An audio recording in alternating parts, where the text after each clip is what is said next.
Olá, pessoal. Bom, visto o probleminha que a gente teve ontem, né, devido aqui ao Zoom, não sei o que aconteceu, que a aula acabou sendo suspensa, desculpa aí, e a gente acabou fazendo a live pelo Instagram. Mas eu tô gravando aqui essa aula de novo, para quem não conseguiu assistir pelo Instagram e também para quem assistiu e achou que perdeu aí um conteúdo porque de fato não tinha slide, eu não tinha planejado em fazer uma live, então o formato quer queira que não fica diferente, então para quem quiser pode assistir aqui que não vai perder conteúdo, tá bem? Então vamos começar. Só para me apresentar, para quem não me conhece bem, eu me chamo Liz Nascimento, né? Eu sou fonoaudióloga paliativista, comecei minha carreira com os idosos, mas hoje em dia trabalho com todas as idades, claro, minha preferência são os idosos. Eu fiz pós-graduação no Palio, no Instituto Palio Latinoamérica, em Buenos Aires, e hoje faço mestrado em cuidados paliativos na Universidade do Porto, em Portugal. Estou aqui por conta da quarentena, estou no Brasil, então estou aproveitando aí para a gente poder compartilhar bastante conteúdo de qualidade, que isso é importante dentro da fonoaudiologia, né? Já que a gente ainda não tem grandes fontes, grandes profissionais à frente da fonoaudiologia paliativista. Então, o quanto mais a gente puder compartilhar, melhor, né? Então vamos lá, vamos começar. Bom, para a gente começar, eu queria, na verdade, falar sobre o conceito de cuidado paliativo, antes de falar sobre fatos e mitos, porque eu queria falar um pouquinho antes para a gente poder conseguir raciocinar um pouco melhor sobre isso.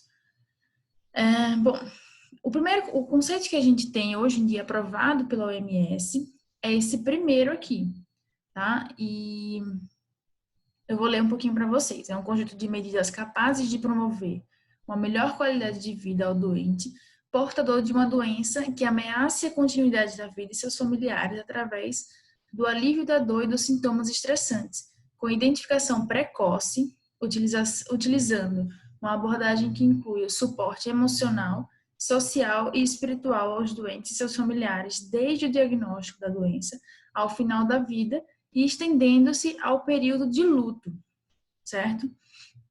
Então, isso significa o quê? Que a gente precisa cuidar, desculpa, do paciente que está em sofrimento e da sua família, que tem uma doença ameaçadora da vida, certo?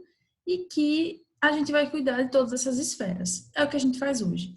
Mas aí, a Associação Internacional de Cuidados Paliativos e Hospice, ela sugeriu um outro conceito, que, na verdade, engloba o que a gente já faz, mas que deixa para quem está lendo, quem não faz cuidado paliativo, está começando agora a aprender, entender melhor o que a gente faz. Então, os cuidados paliativos são os cuidados holísticos ativos ofertados a pessoas de todas as idades que encontram-se em intenso sofrimento relacionados à sua saúde, proveniente de doença grave, especialmente aquelas que estão no final da vida. O objetivo dos cuidados paliativos é, portanto, melhorar a qualidade de vida dos pacientes, de suas famílias e dos seus cuidadores, que é o que a gente já prega, né? Mas aqui tem dois pontos importantes que eu queria ressaltar, que o primeiro é os cuidados holísticos, né? A gente fala no conceito atual sobre cuidados na esfera emocional, na esfera espiritual, na esfera física, na esfera social, mas o cuidado holístico é quando tudo isso se entrelaça e vira ali o cuidado integral da pessoa. Então, esse novo conceito, ele deixa isso claro, que é o cuidado integral. E o segundo ponto que eu queria observar são os cuidadores estarem inclusos nesse conceito, né?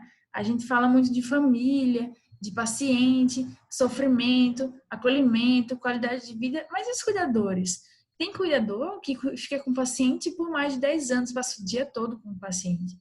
Então, são cuidadores que se apegam, são cuidadores que querem o bem daquele paciente e sofrem, às vezes, até mais do que a própria família. Porque é aquele dia a dia. E, além disso, quando aquele paciente já está próximo do óbito, existe um sofrimento que é muito renegado, né? Que a gente renega em nós mesmos, e os próprios cuidadores também, que é o sofrimento de, e agora? Quando essa pessoa morrer? E meu emprego? Né? Por mais que o cuidador goste daquele paciente, ele também tem esse sofrimento de pensar como vai ser o planejamento da vida dele, porque quer não, é ali uma fonte de renda dele. Por mais amor que ele tem àquele paciente, né? Então, tudo isso a gente precisa trabalhar. Nem sempre a gente vai conseguir trabalhar tanto quanto a gente gostaria, né? Isso precisa ficar claro. Nem sempre a gente vai conseguir resolver todos os nós, né? Mas a gente precisa tentar, né? E aí eu queria só fazer uma observação, né, que eu já vi pessoas fazendo esse tipo de confusão, e eu queria só deixar claro que cuidado holístico é diferente de terapia holística. Terapia holística é quando a gente pensa ali no reiki, numa massagem especial, e não vou entrar aí nesse assunto, mas é mais ou menos esse tipo de que a gente chama de terapia alternativa, né? Mas o cuidado holístico, ele não é um cuidado alternativo. Ele não é um cuidado que vai se basear em terapias como essas. Não acho que, não estou desmerecendo elas de jeito nenhum. Não acho que elas não são válidas, elas são. Mas o cuidado paliativo, o cuidado holístico, ele não tem nada a ver com a terapia holística. Ele vai ver a pessoa como um todo e vai tratar, podendo esse tratamento ser através da medicina ocidental. Desculpa aí os ruídos por conta de pessoal aqui passando de carro na rua. E aí, eu queria também abordar, antes de falar dos fatos e mitos, sobre os princípios bioéticos, né? A gente fala muito de princípio para lá, princípio para cá, mas a gente fica. É difícil você entender o que é princípio do cuidado paliativo e o que é princípio bioético. Por que eu estou falando do princípio bioético na aula do paliativo? Primeiro, o princípio bioético a gente tem que seguir independente se aquele paciente é paliativo ou não. Os princípios do cuidado paliativo existem e a gente pode falar isso em uma outra aula, porque aqui não vai dar tempo, mas os princípios bioéticos, eles precisam ser seguidos independente se você é paliativista ou não. É o princípio do princípio, entendeu? Então, é o princípio de como você lida com a vida de forma ética. Então, como você tem que aplicar ele em todo tipo de cuidado que você vai ter, né? E aí, o primeiro princípio é o princípio da autonomia, né? O princípio da autonomia, eu estava até discutindo com uma outra colega esses dias, que algumas pessoas tendem a confundir o que é autonomia e o que é independência física ou autonomia física, né? O que é o princípio da autonomia e o que é a autonomia física ou independência física. O princípio da autonomia, gente, é a capacidade que a pessoa tem de fazer escolhas sobre a sua própria vida, sobre o seu tratamento, enfim, sobre si mesma. Então, se aquela pessoa tem a capacidade de fazer escolhas, aí sim a gente pode dizer que ela é uma pessoa autônoma. Se aquela pessoa não consegue fazer escolhas por, enfim, prejuízo cognitivo, por exemplo, mas consegue fazer todas as atividades de vida diária, aí a gente pode dizer que essa pessoa é independente, mas ela não é autônoma.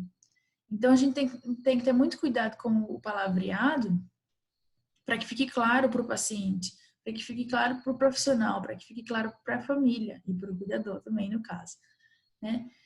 E aí a gente, seguindo, né, o princípio da autonomia, todo mundo deveria aplicar isso dentro do seu cuidado, não necessariamente cuidado paliativo, né? Até porque isso é uma forma de dignidade, ter autonomia, certo?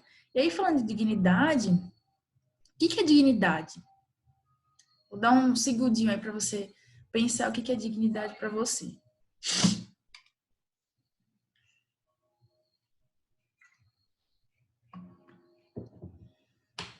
Dignidade, gente, Eu tenho a minha, você tem a sua, certo? Então, o que constrói a dignidade de uma pessoa vai depender da sua vida passada, de como ela foi criada, de onde ela viveu, do que ela gosta de fazer, do que ela gosta de comer, enfim, de como, se ela casou, se ela não casou, se ela tem filhos, se ela não tem, como que ela criou esses filhos. Então, é muita coisa que influencia a dignidade de uma pessoa só. Ou seja, cada pessoa tem o seu entendimento de dignidade, é individual. Não dá para eu simplesmente dizer que aquilo eu vou proporcionar dignidade para para aquela pessoa, sendo que simplesmente eu nem sei o que é dignidade para ela. Ontem até estava brincando na live falando que eu adoro comida pastosa, mas eu não gosto de sopa. Então, se alguém vier me oferecer sopa no fim da vida, eu vou dizer para não sei se eu vou poder dizer, mas eu gostaria de dizer que aquilo não é digno para mim. Porque a gente tende, principalmente como fono, a dizer, ah, não, mas pelo menos está comendo, melhor do que nada. Tem certeza que é melhor do que nada? Depende da pessoa. Tem gente que acha que sim, tem gente que acha que não. Isso sim é dar dignidade para aquela pessoa, né? É você poder entender o que é importante para ela e o que faz sentido para ela, né? E aí, os dois próximos princípios, a gente pode até casar os dois, né? Que vem um combo. Que é o princípio da beneficência e o princípio da não maleficência. A gente tem procedimentos que causam, que são benéficos para a pessoa, mas que muitas vezes são mais maléficos do que qualquer outra coisa, do que benéficos. No caso, por exemplo, a gente vê muitas pessoas liberando dieta de conforto para paciente, sendo que o paciente fica desconfortável depois de comer, né? Por conta de aspiração, por conta de mal digestão, por conta de vômito, e causa desconforto. Então, esse é um procedimento que a gente pode chamar maleficente. Ou seja, a gente tenta beneficiar o paciente, mas a gente acaba causando mais mal do que bem. Então, a gente não está seguindo os princípios de forma adequada, certo? Então, a gente precisa propor procedimentos. Se a gente está aqui para controlar sintoma, a gente precisa propor procedimentos que, de fato, melhorem a qualidade de vida daquela pessoa, tragam alívio do sofrimento, mas também não tragam, não façam mal para aquela pessoa, certo? Porque a gente sempre preza pela qualidade de vida, né? E eu não coloquei aqui no slide, mas existe um quinto princípio, que não é a qualidade de vida aqui, né? Na verdade, a qualidade de vida é o nosso objetivo, mas o quinto princípio é o princípio da justiça, né? Isso significa o quê? Que eu preciso oferecer um cuidado individualizado, ou seja, eu preciso oferecer equidade de cuidado, né? Cada pessoa vai receber o cuidado que ela precisa e não o cuidado padronizado. A gente sabe que existe protocolo, a gente sabe que o protocolo é importante, né, para a gente poder manter a qualidade do serviço, independente se o serviço é domiciliar, se ele é hospitalar, se ele é ambulatorial. Mas a gente sabe que o cuidado tem que ser individualizado, né? E se a gente não oferece mais cuidado para quem precisa de mais cuidado e menos cuidado para quem precisa de menos cuidado, a gente não está sendo justo. Justo não é você dar o mesmo cuidado para os dois, é você dar o que cada um precisa, né? Isso é o princípio da justiça, certo? E esses 5 princípios, eles deveriam ocorrer independente se é cuidado paliativo. Eu vou repetir isso quantas vezes forem necessárias, porque a gente não vê isso acontecendo no dia a dia, né? E são princípios bioéticos, né, que todo mundo deveria seguir. Para a gente poder trabalhar com esses princípios, para a gente poder oferecer um cuidado interessante, um bom cuidado para aquele paciente, né? A gente precisa de uma equipe transdisciplinar. A gente precisa que essa equipe trabalhe junta, mas não cada um no seu canto, né? É como se tivesse realmente igual a figura, todo mundo abraçado com o mesmo objetivo, porque de fato a gente precisa ter o mesmo objetivo. Se cada um só pensa no seu próprio objetivo, de a fono quer reabilitar a alimentação, a fono quer liberar VO. Mas e, se a gente pensa só no nosso objetivo, o negócio não anda bem. Ontem eu até dei o exemplo de que é uma coisa que eu realmente acho que, para mim, uma equipe transdisciplinar, ela é igual um balé. O balé, você tá ali, a dança tem que ser muito bem ensaiada, né, entre os dançarinos, entre os bailarinos. E se alguém erra, o balé continua. É igual cuidado. Se alguém erra, alguém faz uma coisa que não corresponde aos objetivos do plano de cuidado daquele paciente, ou seja, ela desalinha, né? Igual no balé, a pessoa desalinha, né? O cuidado segue, a mesma forma o balé. Só que aí ele perde o brilho. Você já fica assim, poxa, o bonito do balé é aquela perfeição, né? E aí o cuidado é a mesma coisa. Se alguém desalinha, você fica, poxa, né? Isso já pode causar sofrimento. E não causa sofrimento só para o paciente, não, gente. Causa sofrimento para a gente também. Porque aí, quando a gente vê aquele paciente sofrendo, principalmente quando é por culpa nossa, vamos dizer assim, por um desalinhamento da equipe, aí você fica, caramba, a gente poderia ter evitado, né, isso. E aí isso causa mais sofrimento, causa mais angústia, causa tanto no paciente, quanto na família, quanto em nós, na equipe, certo? Então, essa é muito importante que a equipe seja o mais transdisciplinar possível. A gente sabe que muitas vezes é difícil, principalmente porque não existe fórum ainda em todas as equipes, não existe em todos os serviços, então é muito difícil, tanto os profissionais, os outros profissionais, né, fazerem o nosso serviço, porque alguém tem que fazer, certo? Então isso já causa um certo desalinhamento, já que eles não são preparados para isso. E para a gente também, né? Quando a gente está inserido numa equipe e que a gente não tem ali um alinhamento interessante, fica ali difícil, né? Você conseguir fazer um bom trabalho, certo? Então, isso é muito, muito importante. Porque ou eles não têm a pessoa, ou às vezes até eles têm uma fono, mas é uma fono que vai uma vez por dia, quiçá, isso num bom serviço, né? Que às vezes é uma vez por semana, uma vez a cada 15 dias.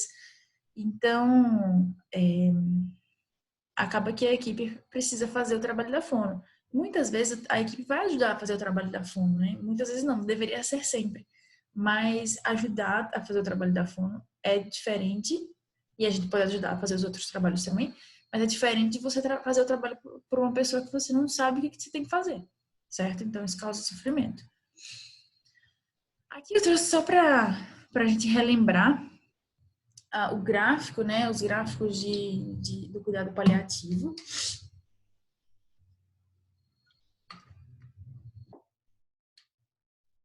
Então temos aí o gráfico inicial aí de quando o cuidado paliativo iniciou basicamente nos doentes oncológicos.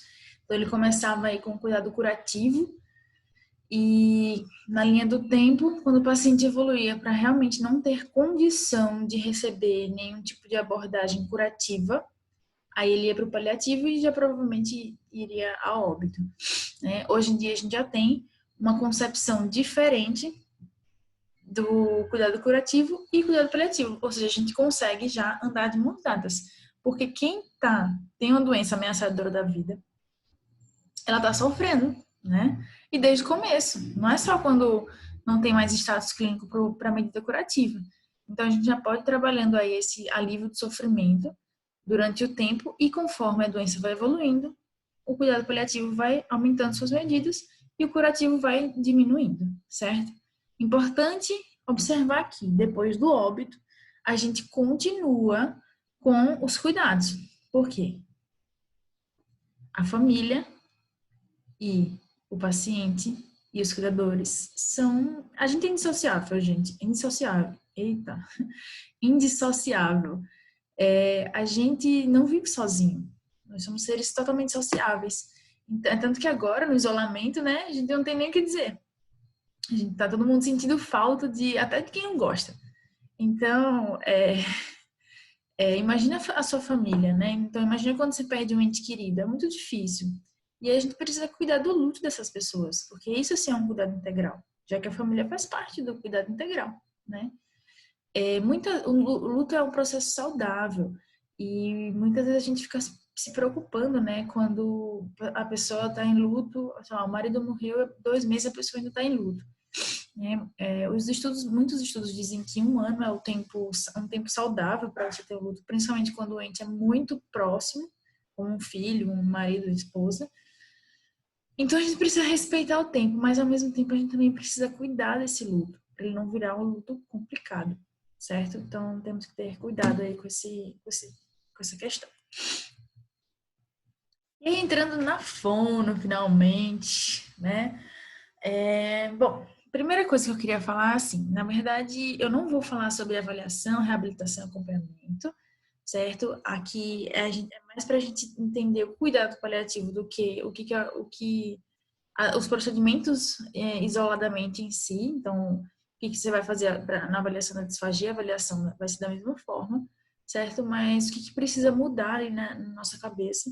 Essa é a minha intenção, o que precisa mudar na nossa cabeça para a gente sim virar paliativista, porque na minha cabeça todo mundo é paliativista, já que a gente trabalha com sintomas, com alívio de sofrimento e melhora da qualidade de vida em todos os pacientes, né?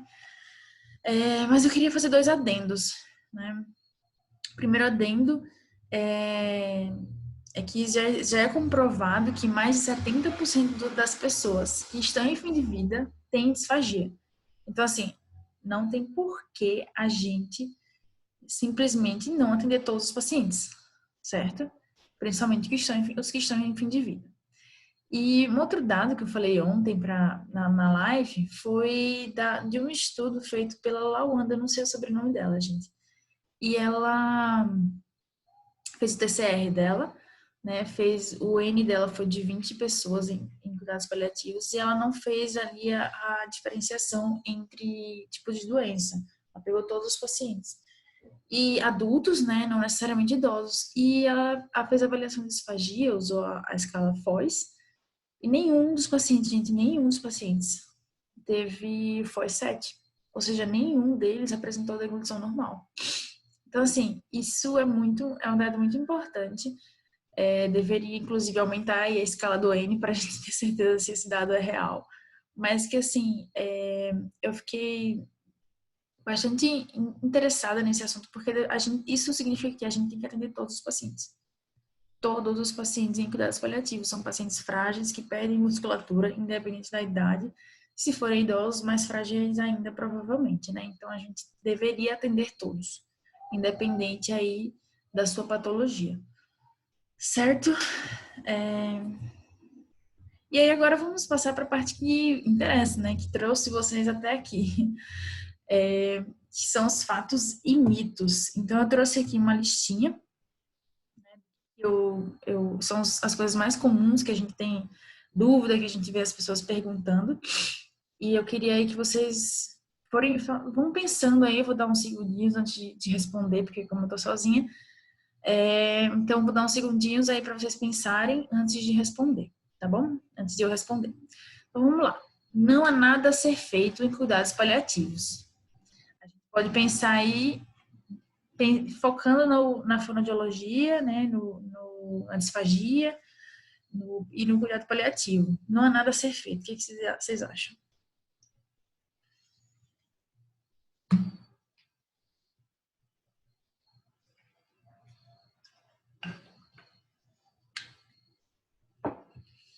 Gente, eu até fiz um post esses dias.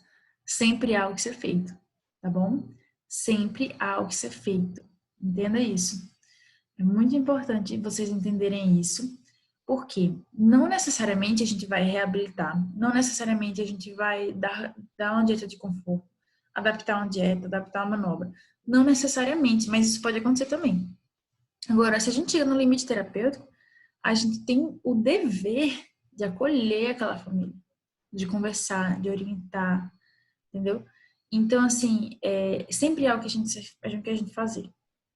Mesmo que seja ir lá e conversar e acolher, certo? Então, assim, nunca diga que não há nada a ser feito, certo? Porque nós somos pessoas ligadas demais à alimentação, principalmente falando da disfagia.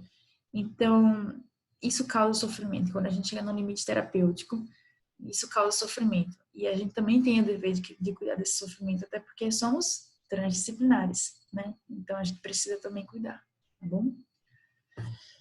Então, xizinho não é nada a ser feito.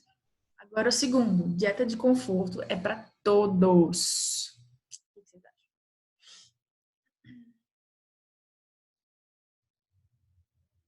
Dieta de conforto é para todos. Gente, dieta de conforto não é para todos. Me desculpe, eu gostaria que fosse, mas não é. Isso porque eu falei agora há pouco, ali nos princípios. Às vezes às vezes a gente quer liberar uma dieta de conforto, mas essa dieta causa mais desconforto do que conforto. Então, se isso está acontecendo, mesmo que seja o mínimo do mínimo do mínimo, por prazer oral, ela não deveria ser liberada, certo? Essa pessoa não deveria estar comendo dieta de conforto, porque ela não é conforto. Ela não vai proporcionar qualidade de vida para aquela pessoa. Claro, existe caso a caso, a gente tem que discutir, mas dieta de conforto não é para todo mundo, tá bom? Então, não é só porque está em cuidado paliativo que a gente precisa liberar a dieta de conforto. A gente vai ter que avaliar muitos outros aspectos antes disso, tá bom? E o terceiro, intubação orotraqueal em cuidados paliativos. É possível? O que vocês acham? Intubação orotraqueal em cuidados paliativos. É possível? Vai pensando aí.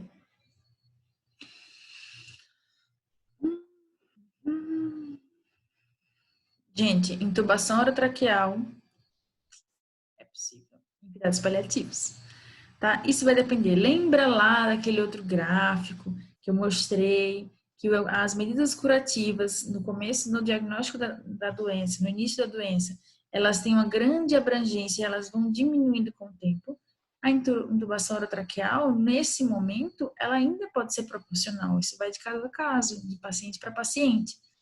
Mas quando chega no momento em que o paciente está em cuidados de fim de vida, obviamente, ela não vai ser possível, certo? Mas falando generalizadamente, de forma generalizada, que em cuidado paliativo a intubação orotraqueal é possível? Sim, é possível. Isso vai depender da proporcionalidade daquele paciente, tá bom? Então, próximo. Jejum VO acelera o processo de morte. O que vocês acham? Pensa aí, mais uns segundinhos.